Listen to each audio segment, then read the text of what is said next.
was 21 that Halloween. My friends talked me into driving a few towns over to some exclusive college party. They said it was at a mansion. Biggest party of the year. Everyone who was anyone would be there. When we got there, the house sat deep behind the trees. No porch light, just shadows and a dull orange glow from the windows. A guy in a skull mask opened the door. He didn't say a word. He just waved us in. Inside smelled like beer and fog machine. Music pounding through the floor. People in masks, laughing and shouting. It felt alive. Too alive. After a while, I realized I hadn't seen my friends in a long time. I texted them. No signal. Then the power went out. The music stopped. No one moved. I lifted my phone to use the flashlight, and every single person in the room was staring at me. Silent. Unmoving. One by one, they began taking off their masks, and their faces, they weren't right. They were grey, waxy, like they were made of melted candle wax. Their eyes wide open, but empty. Then the smell hit me. Metallic, thick, blood. The light flickered once, just once, and I saw them. My friends, hanging from the ceiling like decorations. Skin grey, mouths open, eyes gone glassy. And the people around me were wearing their faces. I don't remember running. I just remember headlights, gravel under my feet, someone yelling my name. When the cops got there, the house was gone. Nothing but a blackened shell.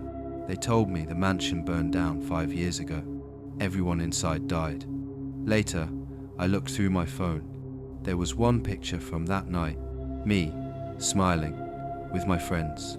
But in the reflection behind us, stood a man in a skull mask. And behind him, nailed to the wall, was me. Halloween night. I was home alone. Parents were out of town, and I'd decided to stay in, hand out candy, watch a movie, nothing crazy. It was quiet most of the night. A few kids here and there, cute costumes, polite.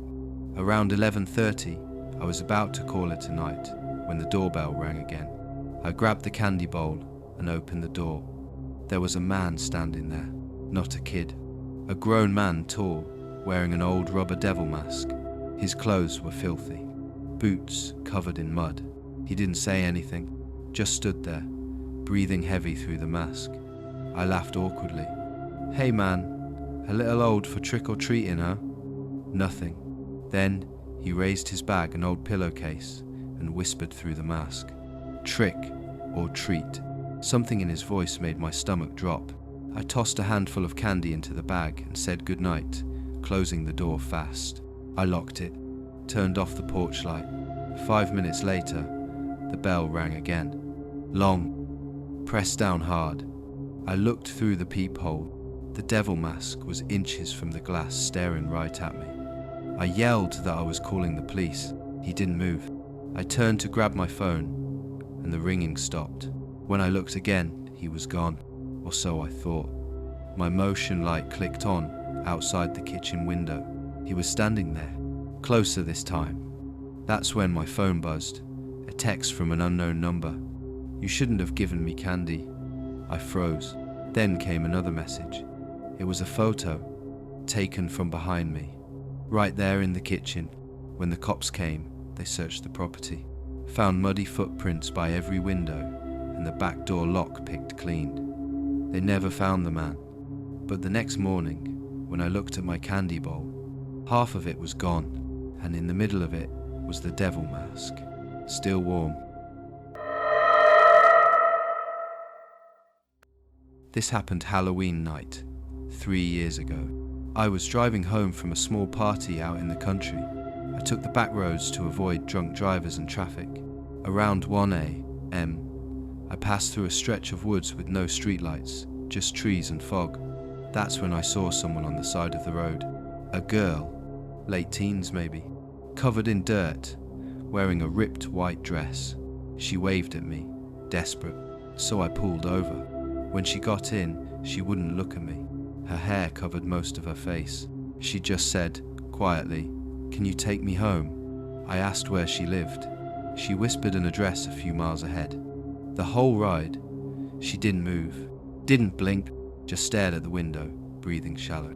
When I finally stopped at the address, a small, run-down farmhouse, she opened the door, stepped out, and said, "Thank you." Then she walked to the porch and vanished, like she'd stepped behind something invisible. I sat there frozen. I thought maybe my eyes were playing tricks on me. But then I looked down. She'd left something on the seat, a small silver locket. Inside was a photo, a family of 3. The same girl, smiling, standing next to her parent. I knocked on the door. An old man answered. When I described her, he went pale. He said his daughter had died on that road 15 years ago. Halloween night, hit by a drunk driver. He said, "She always tries to come home." I gave him the locket. He started crying. I left, shaken. But when I got back to my car, there were wet footprints on the passenger floor, fresh ones, and the seatbelt was still fastened. I was 16 that Halloween, too old for trick-or-treating, but my little sister begged me to take her. We live in one of those quiet suburbs, safe, clean, predictable, the kind of place where bad things aren't supposed to happen. After an hour, she pointed to one last street, a dead-end cul-de-sac near the woods. Only one house had a porch light on. She ran ahead, shouting, "Trick or treat!" The door opened slow.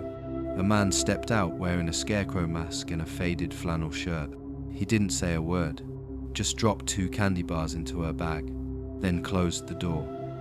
I noticed his hand was shaking, and his sleeve was wet.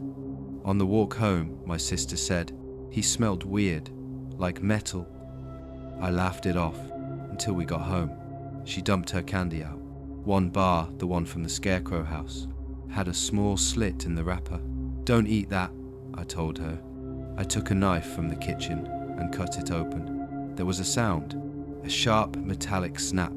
Inside the chocolate was a razor blade, with dull red stains along the edge. We called the police.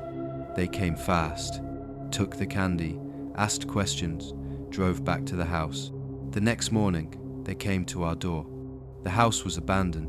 The owner had died in August, but someone had been living there. In the basement, they found candy wrappers, tools, and a table covered in chocolate bars, each one stuffed with blades. He was planning to hand them out. We just showed up too early. That night, I saw something taped to my sister's window. A candy wrapper. Written on it, in thick black marker, were the words, "Next year, I'll get it right." My girlfriend and I wanted to do something different that Halloween. Something out of town. We found a pumpkin patch online about 40 minutes away. The pictures looked great. Said it stayed open late for night picking.